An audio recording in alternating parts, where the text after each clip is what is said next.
मुखर्जी नगर लाया हूं, जहां पे यूपीएससी, पीसीएस और कई सारे प्रतियोगी परीक्षाओं के बच्चे तैयारी करते हैं। सरकार ने टेलीग्राम को बैन कर दिया, ये कहते हुए कि नीट का जो री एग्ज़ाम होने वाला है उसमें पेपर लीक होने की संभावना इससे कम होगी।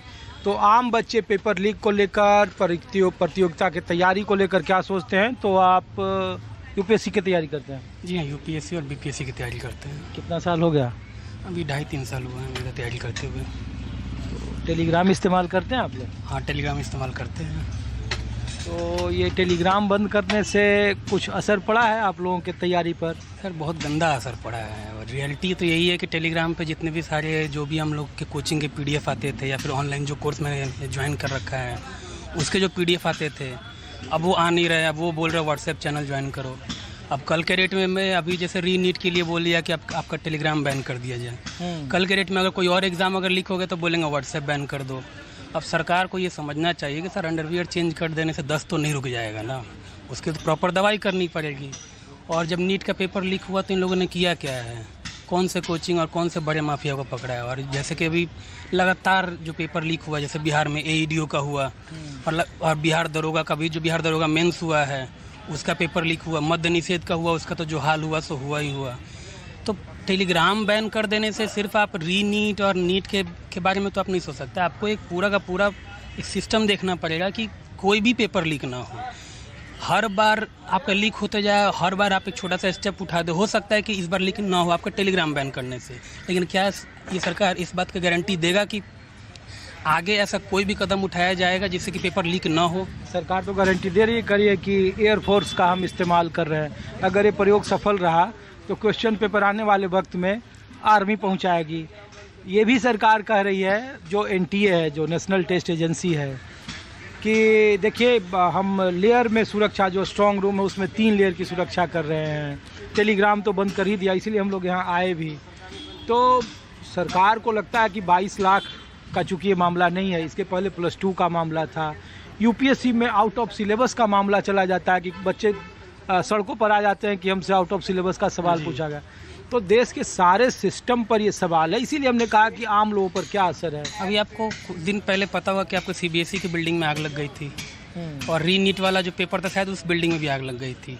अब ये कोइंसिडेंस तो नहीं है कि आग लग जा रहा है, और सरकार कोई जिम्मेदारी नहीं ले रही। हमारे जो एजुकेशन मिनिस्टर हैं आपके धर्मेंद्र प्रधान सर, वो इस्तीफ़ा दिए नहीं दिए। हमारे बीपीएससी जैसे कि बिहार के जो आपका मुखिया थे नीतीश कुमार, जब रेल हादसा हुआ था तो वो अपना जिम्मेदारी लेते हुए इस्तीफ़ा दे दिए थे। और धर्मेंद्र प्रधान तो इसका कोई ऐसे खुले तौर पर भी ये बोल ही नहीं रहे हैं कि इसकी जिम्मेदारी हम ले रहे हैं। और जहाँ तक बात एयरफोर्स लाने के लिए है और क्या आर्मी लाने की है, अब एयरफोर्स और आर्मी का बस अब यही काम बचा रह गया ना कि एक छोटा सा एग्ज़ाम दिलवाने के लिए उनको लाना पड़ रहा है।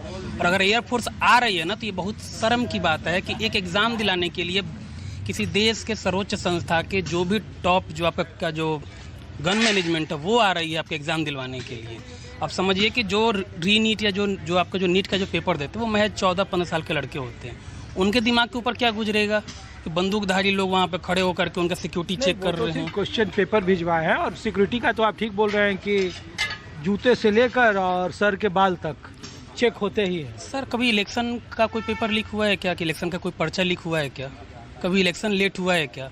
जिस दिन इलेक्शन वगैरह ये सब जब लेट होना शुरू हो जाएगा ना, तब जा करके कोई सिस्टम बनेगा। स्टूडेंट का सुनता कौन है? कभी पेपर लीक हो जाता है, पेपर लीक नहीं हुआ तो फिर पता चलता है कि मेंस अगर कोई देने जा रहा है तो मेंस में लीक हो जा रहा है, फिर वो पेपर पहुंच जाता है सुप्रीम कोर्ट, हाई कोर्ट, फिर वहाँ पता चलता है, फिर उसमें देरी होते जाता है। और इसका भुक्तभोगी हम बहुत गंदा तरीके से रह चुके हैं। बीपीएससी 70वीं से लेकर के आज तक का हम देखते आ रहे हैं। बिहार हो, यूपी हो, झारखंड हो, इन 3 स्टेट में तो ऐसा भी लगातार आंदोलन चल रहा है।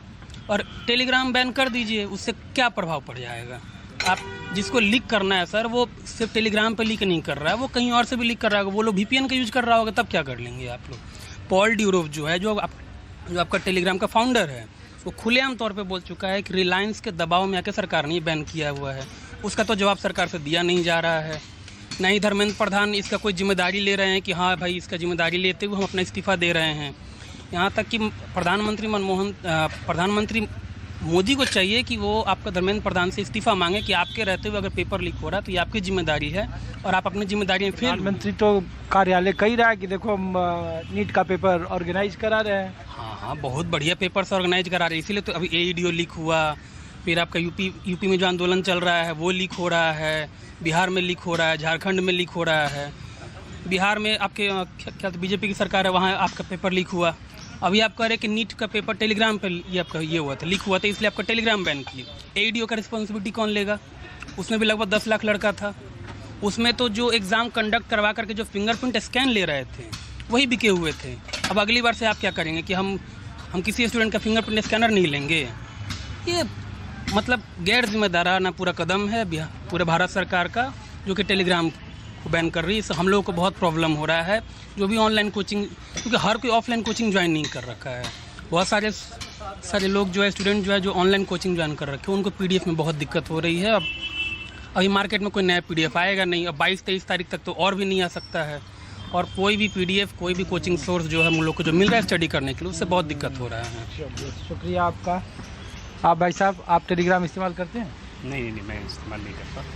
यूपीएससी की अभी तैयारी करते हैं? करी थी मैंने तैयारी, अभी जुडिशरी की तैयारी कर रहा हूँ। नहीं, हम लोग तो इसलिए हैं कि ये पेपर लीक से कुछ असर पड़ता है देश में। जो वगैरह हम जो भेजते हैं, जो पढ़ते हैं, करंट अफेयर्स पढ़ते हैं, पर डे का जो न्यूज़पेपर का जो वीडियो निकल के आता है, वो टेलीग्राम बंद होने से नहीं आ पा रहा है। तो करंट नहीं, ये जो पेपर लीक का मामला है, या फिर इस तरीके के इस माहौल में जब परीक्षा होती है, तो ये सिर्फ ये नीट का मसला नहीं है जिसके लिए हम लोग इधर घूम रहे हैं। ये यूपीएससी का है, पीसीएस का है, आईआईटी का है, जेईई का है। तो हमने कहा कि मनोवैज्ञानिक तौर पर आप लोग क्या महसूस करते हैं? भाई प्रॉब्लम तो हो ही रही है। जो हमारी बड़ी बड़ी पीडीएफ जो आती थी 150-200 पेज की, और जो वीडियोस होते थे वो नहीं आ पा रहे। टेलीग्राम बंद होने से नुकसान तो है ही स्टूडेंट। और एजुकेशन सिस्टम और परीक्षा व्यवस्था पर आप लोग कैसे देखते हैं देश में? उसका मैं कुछ नहीं कह सकता, और गवर्नमेंट का पार्ट है। चलिए, शुक्रिया। आप भाई साहब अभी तैयारी करने